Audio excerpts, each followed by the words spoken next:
Years of talking development. This is the Morning Crossfire on 92.3 Nigeria Info.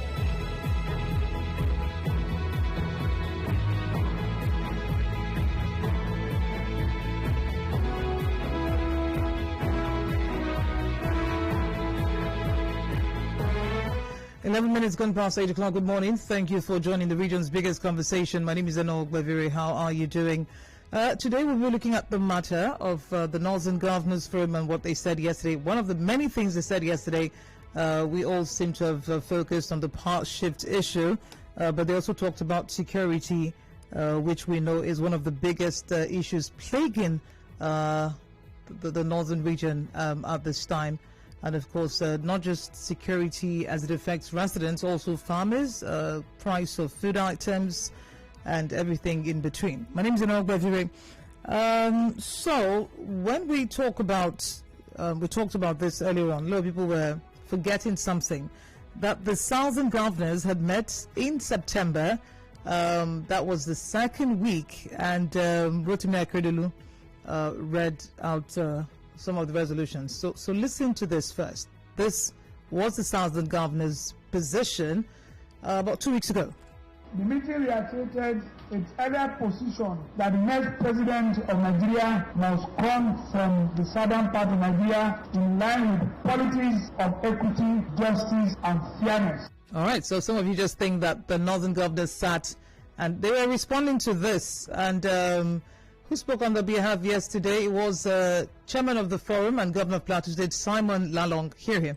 The forum unanimously condemned the statement by the Southern Governors Forum that the presidency must go to the south. The statement is quite contradictory with the provision of the Constitution of the Federal Republic of Nigeria, 1999, as amended, that the elected president shall A. score the majority votes, B. score at least 25% of the votes cast in 2/3 states of the Federation, C. in the case of run-up, simple majority will win the election. All right, so that's part of the communique he read out on behalf of his colleagues yesterday. We'll be looking at this matter. Olalekan joins me. Good morning. Good morning. How are you doing today? I'm good. Okay. So 2023 is just upon us, and it looks as if the kitchen is getting hotter. Well, it's normal, really. If you know the political history of Nigeria, then you understand that politicians set their sights on the next election immediately after the ending of another election. So, as at 2019, some politicians had already set their sights on 2023. So 2 years in, running to 2023, you begin to hear all manner of things. There is nothing strange really in what we are hearing so far. We've been through this route before, so it's a normal thing in politics. It's a familiar place. Yes. So the South said the next president must come from the South, and the Northern governors are saying no, we don't agree with you. Well, power is not dashed. Power is negotiated. You fight for it. You don't sit at home and expect people to call you and say, come and take over power. No. It's normal in Nigerian politics. You expect that the southern, governors will have said that to say, look, in view of the fact that Buhari will have spent his 2 tenures of 8 years by 2023, it's only natural, that the next president of Nigeria should come from the southern part. That's normal politics, really. The only time we've ever fielded just 2 candidates from one part of Nigeria was in 1999 when Obasanjo and Olufale were just the 2 presidential candidates, that ran at that time. Obasanjo on the platform of PDP, Olufale on the joint platform of AD and APP, as at then. So you understand the feeling, the mood of the country, especially after the death of Abiola just before he was released by Abdulsalami Abubakar. So you understand, or you understood the agitation at that time that, look, the Southwest needed to be pacified, and almost everybody in Nigeria agreed and said, look, can we just go the way of Southwest because of the injury they've suffered since the cancellation of the 1993 general election. Interesting that you mentioned this. Suffered injustice, injury. Yeah. A lot of people believe that is what this is about primarily, that the last almost 8 years now has been like that for the southern part of the country. Would you agree? I wouldn't agree. So far in terms of what? The South won't say they've suffered anything in the last 8 years. It was only natural that the incumbent president was going to run for a second term. Everybody knew that. It's not new. We had in 1999 we had Obasanjo up to 2007. He was succeeded by who wanted to extend. Yeah, of course. Of course, his party members shut down his third-term ambition. He was succeeded by Umaru, Yar'Adua. Yar'Adua unfortunately died in office and was succeeded by Dr. Goodluck Jonathan. Then, of course, ran on his own ticket in 2011, and of course by 2015 there was another election and he lost to the incumbent president. It's only normal that you're having all of this. Power is negotiated. Power is not given freely. Even the southern governors know that if all of the registered voters in southern Nigeria vote for a southern candidate, it will still be enough for that southern candidate to win the presidency of Nigeria. The constitution says that for you to be president of Nigeria, you not only have to win the majority of the total votes cast, you must score at least 25% in 24 states. It says two-thirds of 36 is 24. So it means that for you to be president of Nigeria, you need to have majority of the votes available as at that day.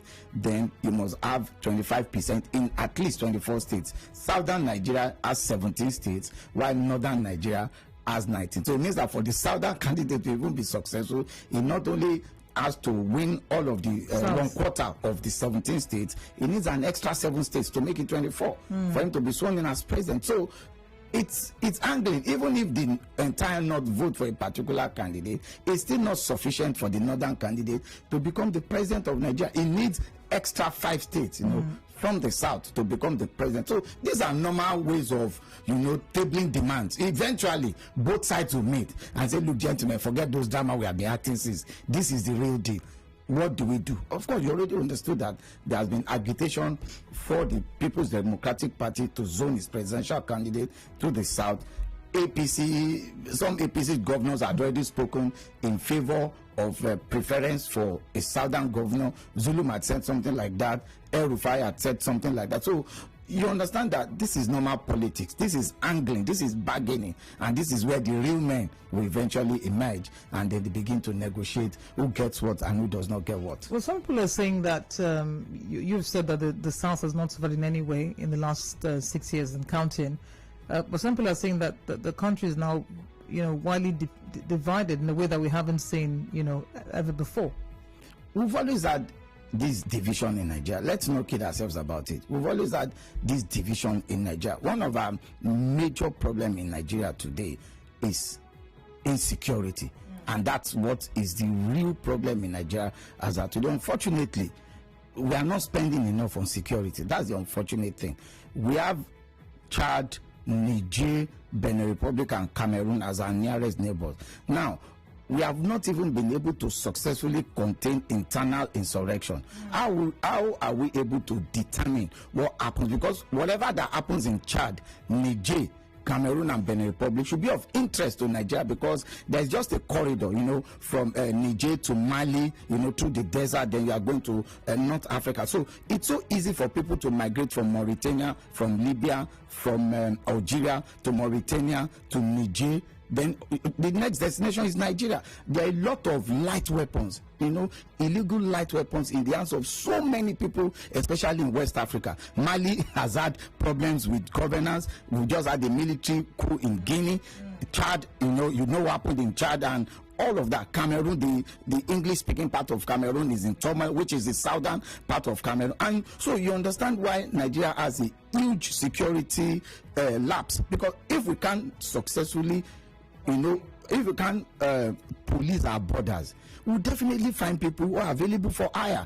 We'll definitely find people who are already tired of life, so they are ready to die. And because they are ready to die means they have nothing to lose. So if somebody contact them and say, look, I'm hiring you as a mercenary, we need to take over certain parts of Nigeria and have access to certain resources so that we can fund ourselves and all of that. It's a huge challenge. Unfortunately, Nigeria is not spending sufficient money on security. With our GDP at roughly $500 billion, I expect that Nigeria should be spending nothing less than 20% of our GDP on ensuring there's security in Nigeria. What Nigeria was 10 years ago is not what Nigeria is today. The availability of light weapons in the hands of wrong people, has increased. We are probably talking about 100 to 200 million illegal light weapons. For you, that's the real issue here.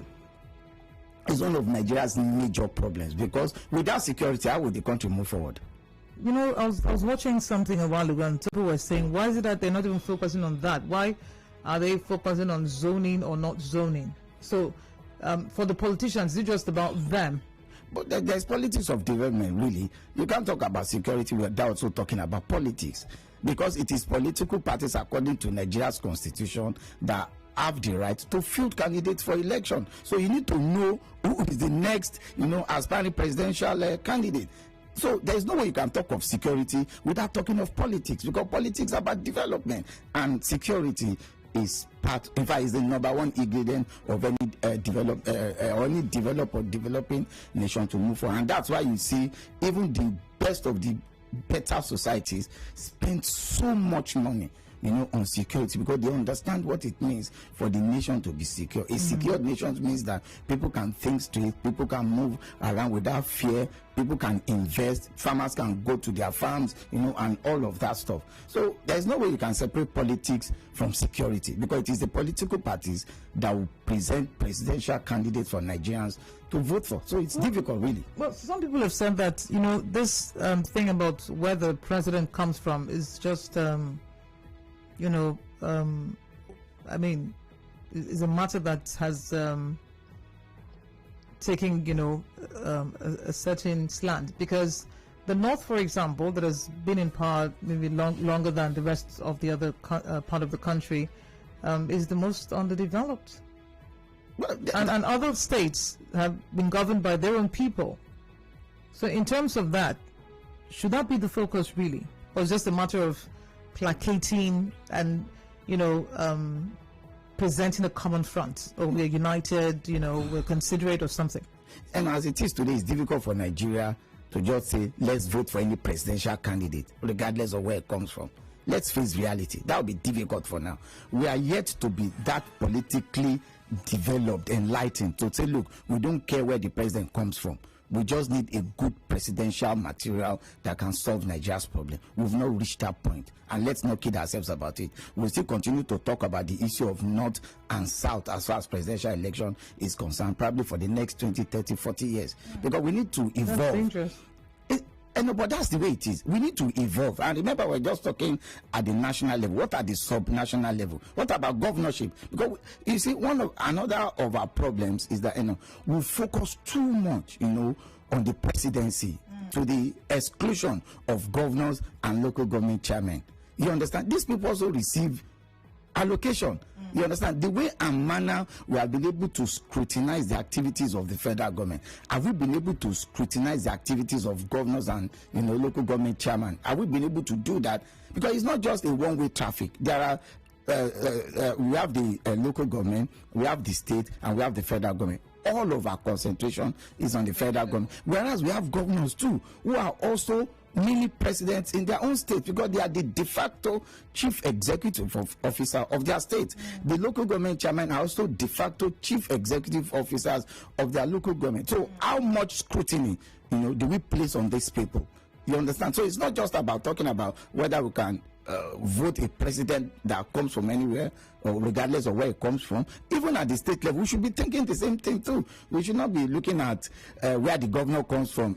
Should we rotate the governorship on the basis of senatorial district, on the basis of ethnicity? And we are not that developed to say we don't care where the governor or where the local government chairman or where the president comes from. All we need is a good material that can transform either the federal level, the state level, or the local government level. As it is today, we have not gotten to that level where we would say, let's just vote for anybody we like. A good material. That's another conversation, because we've been there before. Nigerians, they mention a few names, but some people would ask, in the past, one or two of these people have tried to come out for political positions, and we did not vote for them. A commercial will play and we keep talking. Olalekan is my guest, is senior editor, Independent Monitor newspaper. Do stay tuned. We're Nigerian for Port Harcourt. Now, it's indeed been 10 years of Nigeria Info, 10 years of educating the people, letting the people know that development doesn't come from remaining docile and doesn't come from you not participating and knowing what's happening around you. We hope to have more years ahead in which Nigerians come, not just only talk about development, but Nigerians become more active in seeing that we get a Nigeria of our dreams, we get a country that indeed we can be proud of. Nigeria Info.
Now, it's indeed been 10 years of Nigeria Info, 10 years of educating the people, letting the people know that development doesn't come from remaining docile and doesn't come from you not participating and knowing what's happening around you.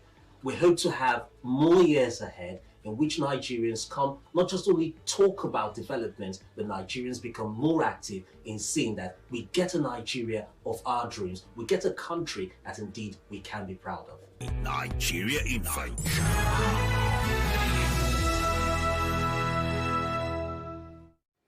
Hi there, my name is Sam Orokuchinedu, broadcaster with 92.3 Nigeria Info, a station that has clocked 10 years.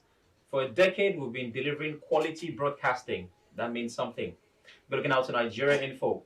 And on the 1st of October is the 61st anniversary of Nigeria's independence. That is something worth celebrating. So October is 1 month filled with reasons to celebrate. Let's all celebrate. Cheers. Nigeria Info.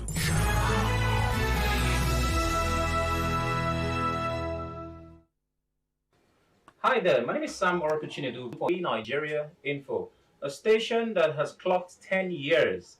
For a decade, we've been delivering quality broadcasting. That means something. We're looking out to Nigeria Info. And on the 1st of October is the 61st anniversary of Nigeria's independence. That is something worth celebrating.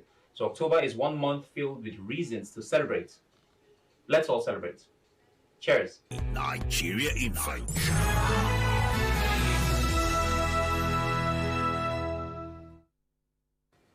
Hi there, my name is Sam Orokuchinedu, broadcaster with 92.3 Nigeria Info, a station that has clocked 10 years. For a decade, we've been delivering quality broadcasting. That means something. We're looking out to Nigeria Info. And on the 1st of October is the 61st anniversary of Nigeria's independence. That is something We worth connect celebrating. you to the world. October is We 1 connect month you to the vicinity. We are Nigeria Info. Listen to me, I said this is a real situation and the government has to do something about it. You're trying to insinuate all these people looting Nigeria's money? You think This is Nigeria Info in the heart of Nigeria. 92.3. We are Nigeria Info. This is the Morning Crossfire on 92.3 Nigeria Info. We've got 29 minutes before 9 o'clock. Thank you for staying tuned. The matter between the Southern Governors Forum and the Northern Governors Forum, the South saying that the next president must come from the South, and the North saying, no, we don't agree with your call. The person must meet the requirements, that's the elected president, must meet the requirements, which include getting the majority vote, scoring at least 25% of the votes cast in 2/3 of the states of the Federation. In a case of a runoff, a simple majority win. Olalekan is my guest, is of the Independent Monitor newspaper. Olalekan, so in the communique, they said that some northern governors had earlier expressed views for power shifts to 3 geopolitical zones in the south with a view to promoting unity and peace in the nation. How would this work? Just talk? No, it's not just about talking. You need to build bridges, and like we have seen in Nigeria's political history, it's always difficult for a single part of Nigeria to produce the president. You need to build bridges. You need to make friends. You need to negotiate. You need to table your demands. So it's just a matter of give and take. You give some, you take some. That's the way we've evolved, in terms of presidential election. Not just even at the governorship level. Of course, they are bargaining. People do this, do that, all in an effort to ensure that, look, they get the best of the deals, for their people. So in this case, the southern governors are right to say, look, the next president should come from the southern part of Nigeria. But when you now put a caveat of must, then you are going to infuriate, certain powerful blocks too in the north who think that they have a better chance. And truly, the north does have a better chance of producing a successor to Buhari if you look at the demography and if you look at our recent history. So it's a matter of both sides, will surely meet. Unfortunately, Solomon Lalong is of the APC. You understand? So you understand that his party is already under pressure to zone the presidential ticket of APC, to the south. And of course, you also understand that part of the governors from the north are PDP, and you also be thinking, look, should we zone the ticket, to the south, or should it remain in the north? But I think the sensing within the PDP is that they should have a northern presidential candidate. All right, 0817-923-0002, 0817-923-0003, 0817-923-0009 are the numbers to call. You've got questions, contributions. Olalekan Ige is my guest. Christian Osita says it's never compulsory that people of different ideas as Nigeria is currently constructed live together. It is clear now that the North and South will not work together on certain issues that are very sensitive to them. There must be a referendum on whether or not we want to continue together.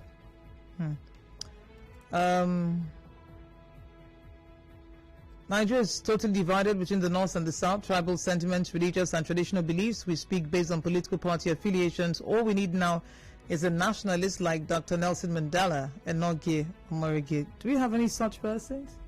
Nationalists or statesmen, we have them.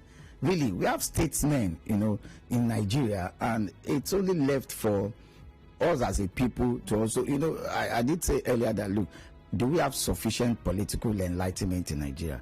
The answer is no. Have the political parties been able to sufficiently educate, Nigerians and their party members as to what real or ideal democratic tenet should be? Have we been able to do that? Have we been able to infuse that into our brains so that we can get to that point to say, I don't care where the president comes from. The most important thing is, can he deliver? Yeah, but if the people are that enlightened, wouldn't the politicians have a real problem on their hands? Isn't that why they're doing what they're doing? Miseducating or misinforming the people? Yeah, but the power lies in the hands of the people.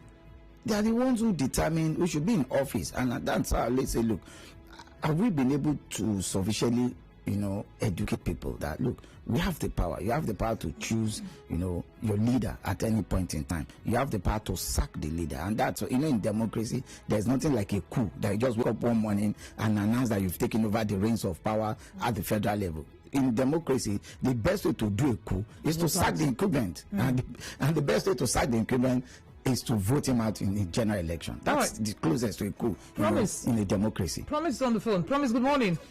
Good morning, Yeah, Promise from Olalekan. The issue we are discussing right now, I think it's becoming a contemporary issue in Nigerian politics. Just like I just have said, that at this stage in this country, it will be difficult for a particular entity to continue to produce the number one man in the country. While I also believe that there is a need to do business and negotiate, I think the position of the Northern governors, if you carefully listen to their speech, they do not disagree that power should not go to the South. But they are saying that the Southern governors may have maybe pretend that it is a must and that they have all it takes to take the number one seat. That we should provide a state where it will look as if they are also contributing to the fact that the certain man should be the next president. So I think they are still on the right path, because some of the governors, at least two of the governors, have also openly canvassed a certain president. So I believe Nigerians begin to understand that we need ourselves to survive as one nation. And that's the only way, like I just have said, this country will continue to be as Nigeria. All right, there's something you said, Promise, that Olalekan did not quite say. Olalekan, what was it? About talking about insistence of the southern, governors, and as to how one part of Nigeria can single-handedly, produce the president. And I did say, no, it's not possible. There's no way one side of Nigeria, only one side will vote for its own candidate, and that candidate will win. Because the constitution, the constitution says for you to be president, you not only have to have the majority of the votes available on the day of the presidential election, you must score 1/4 in 2/3 of the states of the Federal Republic. And 1/4 of the 2/3 is 24 states. All right, Ibiso is on the phone. Ibiso, good morning. Let's hear you. Yes, hello, good morning. Good morning. Olalekan, I greet you. Yeah, good evening. Yes. The topic on ground. My name is Ibiso from Odili Road. The thing there is, that's what they call permutation in politics.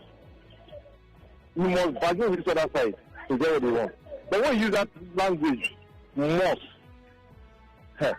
you are a kind of challenge. Because you use an harsh language. That you must go to them. That's a sharing formula for you to get what you want. Because they have their own votes, you have your own votes. But now, what Olalekan says, you must have a social percentage. That's what the constitution says. It's not Olalekan that says it. The Plateau governor read out yesterday. So our people, we do this here. We always go to the to church with statement that this my mother-in-law is not like me, my stepmother is not like me. So once you put that thing in mind, you will not get what you want. So our people should sit down, think of how they will negotiate, how they will permutate to get what they want. Because so far the buyer is a king, the seller is a king. I will not come to Nigeria to tell Ella that you must pick my call. That language is the kind of a challenge here now. So they should sit down and know what they want. We always look at if the North, they hate us. Then we hate ourselves. Look at fun that is coming to our areas. We cannot make use of it. Go to North, they are making use of it. When this current president was a PTF chairman, we know they are what? Till today, Bouncy just said this is a standard rule that people are applying, that many people have passed. But as of what that same contract that they give to people here, where are the evidence? All right. They will use it to go and claim a land that is not their own. So that you sit down and plan very well before they will come out and give a resolution. So the same note that you are still going to them to get support from them. So permutate, use wisdom to get what you want. Thank you. Bye for now. Thank you, Biso. I'm not sure the North is as developed as you want to make it sound. They use their money for, I don't know what the governors use the money for, but if you go to the North, except a few states. It is the sorry sight. And the same thing in Niger Delta with all the oil, the allocation, and all the extra money that comes in. It still looks like what did Donald Trump call it again? All what the South needs to form a strong alliance. All what the South needs is to form a strong alliance with the Middle Belt and get their aims achieved. That's a Prefi Dada. How do you respond to that, Ige? Well, the Middle Belt has 6 states: Kogi, Kwara, Niger, Plateau, Nasarawa, and Benue State. You understand? Those are the 6 states, in the Middle Belt. And if you look at the North Central, we have, I think, all the governors, with the exception of that of Benue, are APC. So it means the onus is still on the APC to be able to, walk the talk. Kogi State governor is APC, Kwara is APC, Niger is APC, Nasarawa is APC, Plateau is APC. Lalong, who is the chairman of the, who spoke on behalf of the northern governors at yesterday's meeting. The only exception is the governor of Benue, Samuel Otom, who is of People's Democratic Party. So it depends. Who is forming the alliance with the North Central? Is it APC? If the answer is yes, then it means APC has agreed that they must zone their presidential candidate, to the South. Is it PDP? Has PDP agreed to zone its presidential candidate, to the South? So if you are saying collaborate, who is doing the collaboration? Is it in terms of political parties or in terms of alignment to say, look, can we ensure that both parties bring presidential candidates, from the South? And we've had it before. I did say that in 1999, the political parties as at then were forced to bring just 2 presidential candidates, particularly from the Southwest. So we had Olusegun Obasanjo and Olufala. So it's something that is achievable, but it is not that you put a caveat of must. When you say must, then you begin to scare even some of your friends away to say, look, what's all this desperation about? If we put it to a contest, and we look at the demographic that we have in Nigeria, then it means that the North may have just a slight advantage over the South. Yeah. Kwandu, you're calling. Let's hear you. Yes, hello. Good morning. You see, I come 2023, there is no doubt in my mind or in my spirit that power is returning to the South. We are told that in 1999 that politicians did a gentleman agreement to retain power. So I think that if power is now in the North, we need a gentleman approach to make it come back to the South in 2023. It is not by threatening, by telling people that it must be us, it must be. No, let the Southern governors or people in the South approach this in a gentleman way, just like it is done in 1999. I am sure that come 2023, power is coming back to the South. Well, the polls will decide, and the political parties too before the polls. Andy Zurumodumaya. Good morning, Andy. Yeah, good morning.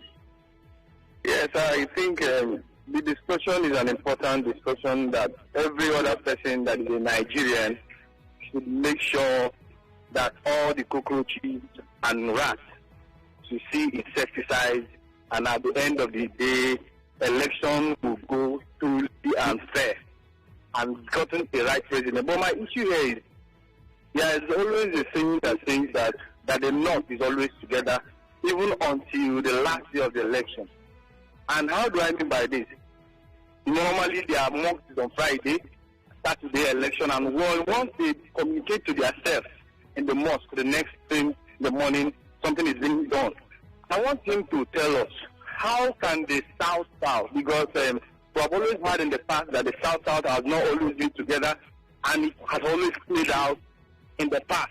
So what is the advice, and how can we, the South, having known that this is the gimmick of the North, at the end of the day, they will come up with their own person, and at the end of the day, in as much as they have the highest, it prevails. So what is the advice for the South governors, leaders, stakeholders, that can be able to amount to the suppression of this South, North? At the end of the day, we'll have our president. Thank you very much. Thank you, Andy. I'm not sure suppression is the word, but you've answered a critical question. Ige, hold on that. Let's have Christian, and then Ige will respond. Good morning, Christian. Yeah, good morning. Hello. Leko, yes. Good morning. Good morning. Yes, look, any right-thinking person should know that the problem from the northeast, this Boko Haram, and the killing in the north is so much that they are not getting the right statistics. They are hiding so much. The north is so divided. If these people are wise, they should shift power to the south, so that these people will not have any, favoritism, siding. They will be able to put an end. If they want it, the southern president can come in and close his eyes and be strict, and they can put an end to the problem from the northeast. This is a fact. All right. Again. Well, I think the person before the last caller did talk about advice. I think it's not just about an advice. It's about the political configuration in the south. Now, we have more people turning out for elections in the north than in the south. That's the demography. And if you can check INEC records, you understand that, look, northerners come out on election day. We need to get more of southerners to also be involved in the electoral process. When you check 2019 elections, a lot of us, particularly in the south, said Buhari was not going to return. And you expect that those who were mouthing that Buhari was not going to return will be available at the polling unit. So vote him out. A sizable number of them were in their houses tweeting on Facebook, on social media, Buhari must not return, Buhari must not return. Well, the actual voting was taking, those who wanted the man to return had mobilized themselves and said, look, he must return. So we have this voter apathy. We have more of voter apathy in the south.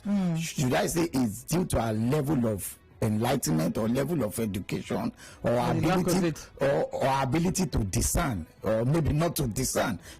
These are issues that we have to look at. People always say, look, the north is always together. I said politics is all about. They know how to play politics. They know when to give. They know when to take. You understand? And that's why you've had a lot of candidates from the north who have been able to do well in southern parts of Nigeria, because they have people who have been able to move across the border. I'll give you a typical example. Atiku Abubakar.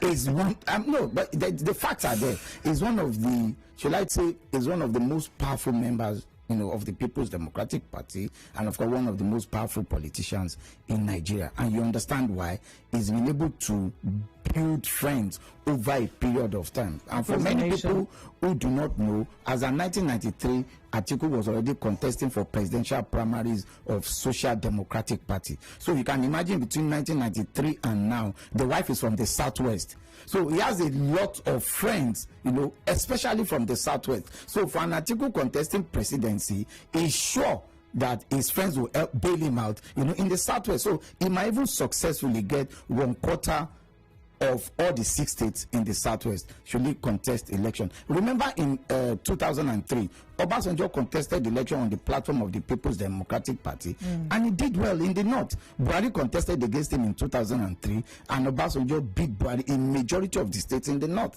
So sometimes it's about politics, it's about reasoning, it's about plotting. You look at a graph and plot it and say, look, in the next 15 years, it's not as if the north is better than the south in terms of power. They know what to do, to achieve what they want to get, and that's what the south too must do. But more than often not, we don't always agree. I think we have different ideologies. I think our level of education has also made it that, look, we have the ability to disagree and disagree for long periods. In the north, there are no permanent enemies. I'm sure a lot of people were surprised when Atiku stood in as a guarantor for Buhari's son when he got married recently in Kano. A lot of people have been surprised to say, look, Atiku and Buhari, yes, but Atiku was the one that stood as a guarantor, because when you want to do their marriage, somebody needs to stand as a guarantor outside of the father. And Atiku stood in as a guarantor to say, look, I assure you that Yusuf will be a very good husband to this man. So they know what they're doing. They know what to do to come together. And for the last man who says a southern president will guarantee will solve the security problem in the north, it's beyond having a southern president. I think it's about us having a solid security architecture. I said, we are not spending enough on security. How many soldiers do we have in Nigeria? The entire armed forces in Nigeria, I doubt whether they're up to 1 million. And that's when you had police, army, navy, air force, paramilitary. I doubt whether we're up to 1 million. Now, let's say worst case scenario, we are 1.5 million. For a country of over 200 million people, then it means we are even under-policed in the first place. So you can see now, we need to have more recruitment. What is the place of ICT in security as at today? Do we have a national crime database? So much so that if somebody commits crime in Ekiti and is convicted and is found guilty by a competent court of law, his name is immediately uploaded to a national database. Do we have the fingerprints of all of Nigerians? We are out somewhere, so that if somebody commits a crime, forensics people can look at fingerprint and be able to determine and say, look, Olalekan was the one that committed this crime. We have a lot of things to do.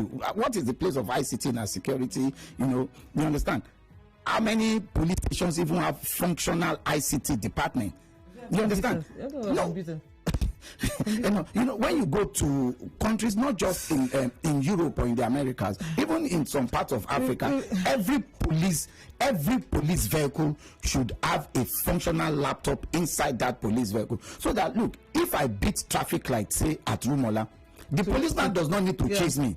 The moment he's able to get my plate number, he automatically puts it on the network and they can see you. And they already know that, Olalekan is a registered owner. Just drive. Of course. Maybe before I even get to my destination, police is already calling me. You beat the traffic light at Rumola. If you love yourself, come and report yourself. If you allow us to come to you, then you know the consequences of allowing us to come to you. So you can see that, look, we are not investing enough. Our borders are so porous that in many parts of Nigeria, the difference between Nigeria and Cameroon is just a footpath, not policed. So you can imagine that somebody can stroll into Nigeria, and stroll back. Yeah. So we need to spend more. We need to spend more on security. We are not just doing that at the moment. With close to 200 million illegal light weapons in the hands of people in West Africa. And Nigeria is the largest country in West Africa, the biggest economy. It means Nigeria will be the biggest attraction for criminals. Of course. This one says, everyone is talking about 2023. No one is talking about how to fulfill the oath they took and the campaign promises they made. Election is a mere diversion of attention. The election is not even here yet. If the leaders do their job, no one will be worried about who becomes the next president, since the dividend of democracy is felt by every part. That's the mistake we make now. Politics is at the heart of our development. When you say 2023 is still far away, it's not far away. The best way to ensure that the right people are elected into office is through the ballot. Now, if you are not participating in ensuring that you get the right candidate in the office, you continue to complain. There is no use in saying, have they fulfilled their oath? If they've not fulfilled the oath, the best way to sack the man is in 2023. You understand? If somebody wins an election and says, look, I will do this, and the man fails to do so, what do? You wait for the next election. You'll be telling him, don't worry. I think we voted into office 4 years ago. You've not performed well, don't worry. We'll wait for you in 2023. Then we'll sack you from office. Then you understand that we have the power. So it's not just about leaving it in the hands of people and say, it's none of my business. Unfortunately for you, the president of Nigeria should be your business, because whatever is action or inaction, is omission or commission, will one way or the other affect you. So we need to be interested in who leads us, not just the president. And like I always say, we focus too much on the federal government and leave out the local government chairman, the man that is closest to you. Some local government receive as much as 4-5 billion allocation in a year, and you are not asking the local government chairman, please, what did you do with this money? So the man is happy when you focus all of your attention on the president, because he knows that you won't remember him. What of your governor too? So it's not just about the federal government. We need to start from the local government to the states to the federal government. Let's ask them, what have you done? Some people have been elected into the House of Assembly, into the House of Reps, into the Senate. Since 2019, have you even seen your senator come to your senatorial district and gather the people and say, look, my people, you sent me to Abuja, look at what I've been able to do in the last 1 year in Abuja. Are there things that are of concern to you that can table, on the floor of the Senate? What of your House of Rep member since 2019? Has he gathered the people of that federal constituency to brief them on his activities? You know, these are the ways and manner you can ensure accountability. When you call them and say, look, Honorable, we want to meet with you. Come and tell us what you've been able to do in Abuja. We need to show more interest in these elected representatives, because whatever you tell them, they're able to take it to the National Assembly or to the State House of Assembly. For those that are members of the House of Assembly, how many of them have been able to go back to their constituency since 2019 to say, I've been in my State House of Assembly since 2019. Look at the bills I've been able to move. The last time I met with you, you asked me to do this. Look at the effort I've made. That's accountability. This is the result. Is there any way you can advise me? You never can tell. You might have somebody in your constituency who could even offer help in terms of some of the challenges you're having as a legislator. Do we have that? All right, we'll draw the curtain here. Thank you, Olalekan, for your time. Yeah, thank you very much. And thank you for joining the conversation. We'll see the way this goes, but Olalekan says something very critical. Are you holding leaders to account? My name is Enigma. Good morning. Now, it's indeed been 10 years of Nigeria Info, 10 years of educating the people, letting the people know that development doesn't come from remaining docile and doesn't come from you not participating and knowing what's happening around you. We hope to have more years ahead in which Nigerians come, not just only talk about development, but Nigerians become more active in seeing that we get a Nigeria of our dreams, we get a country that indeed we can be proud of. Nigeria Info.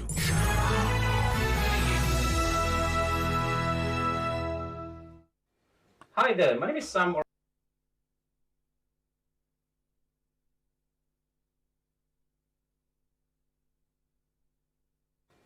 Hi there, my name is Sam Orokuchinedu, broadcaster with 92.3 Nigeria Info, a station that has clocked 10 years. For a decade, we've been delivering quality broadcasting. That means something. We're looking out to Nigeria Info. And on the 1st of October is the 61st anniversary of Nigeria's independence. That is something worth celebrating. So October is 1 month filled with reasons to celebrate. Let's all celebrate. Cheers. Nigeria Info.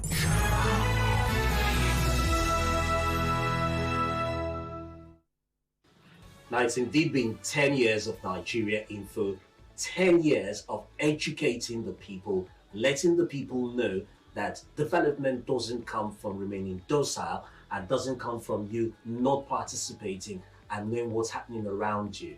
We hope to have more years ahead in which Nigerians come, not just only talk about development, but Nigerians become more active in seeing that we get a Nigeria of our dreams, we get a country that indeed we can be proud of. Nigeria Info.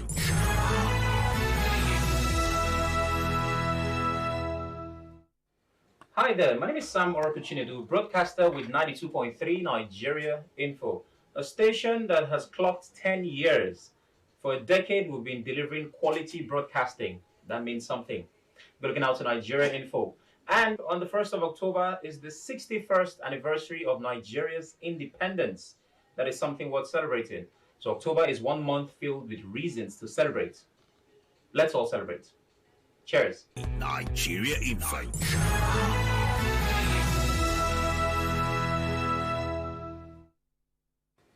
Hi there, my name is Sam Orokuchinedu, broadcaster with 92.3 Nigeria Info, a station that has clocked 10 years.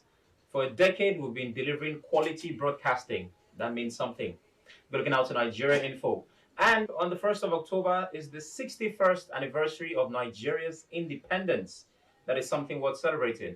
So October is 1 month filled with reasons to celebrate. Let's all celebrate. Cheers. Nigeria Info.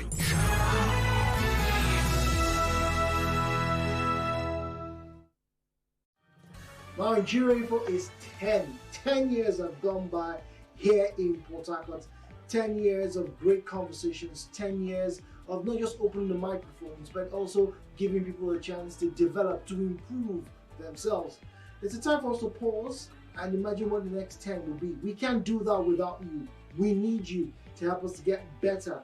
Join us as we continue to make conversations that will structure the next 10 years in this region. Happy Independence Day to Nigeria as well as we celebrate 61. Challenges are abound, but the solutions can only be found when we sit down and speak constructively. My name is Jude from 92.3 Nigeria Info here in Port Harcourt. Nigeria Info.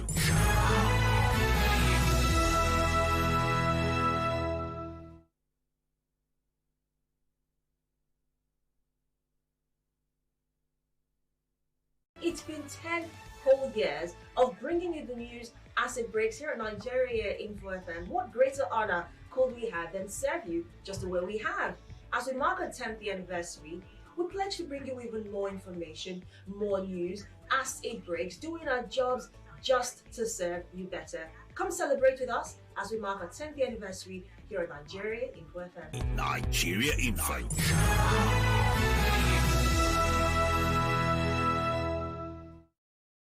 Gracias, namaste. Thank you so much for being a part of our family. It's been 10 whole years of bringing you the news as it breaks here at Nigeria Info FM. What greater honor could we have than serve you just the way we have? As we mark our 10th anniversary, we pledge to bring you even more information, more news as it breaks, doing our jobs just to serve you better. Come celebrate with us as we mark our 10th anniversary here at Nigeria Info FM. Nigeria Info.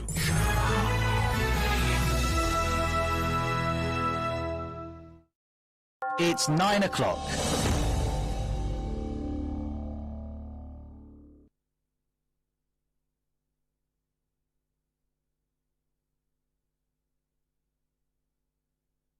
And now we'll bring you news from around the world.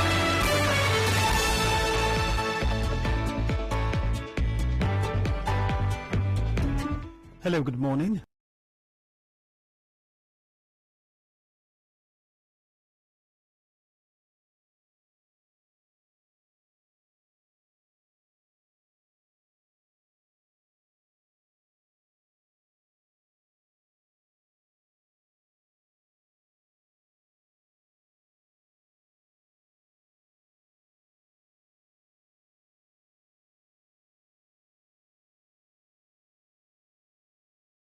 Gracias, namaste.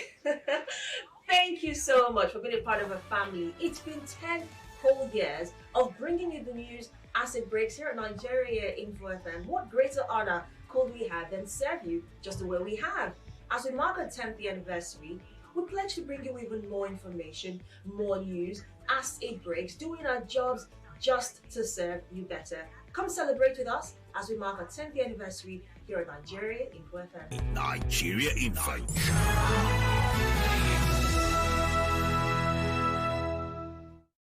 LGBT resolutions that year, which the EU says violated discrimination laws.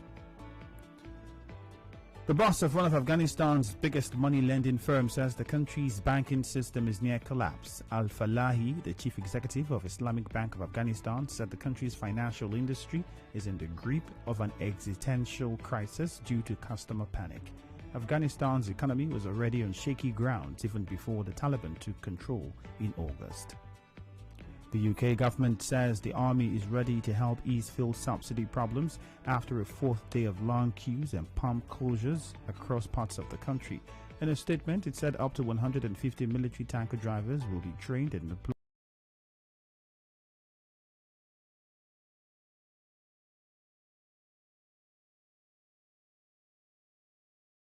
Structure the next 10 years in this region. Happy Independence Day to Nigeria as well as we celebrate 61. Challenges are abound, but the solutions can only be found when we sit down and speak constructively. My name is Jude from 92.3 Nigeria Info here in Port Harcourt. Nigeria Info.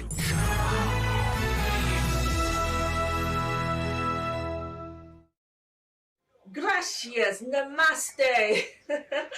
Thank you so much for being a part of our family. It's been 10 whole years of bringing you the news as it breaks here at Nigeria Info FM. What greater honor could we have than serve you just the way we have? As we mark our 10th anniversary, we pledge to bring you even more information, more news as it breaks, doing our jobs just to serve you better. Come celebrate with us as we mark our 10th anniversary here at Nigeria Info FM. Nigeria Info.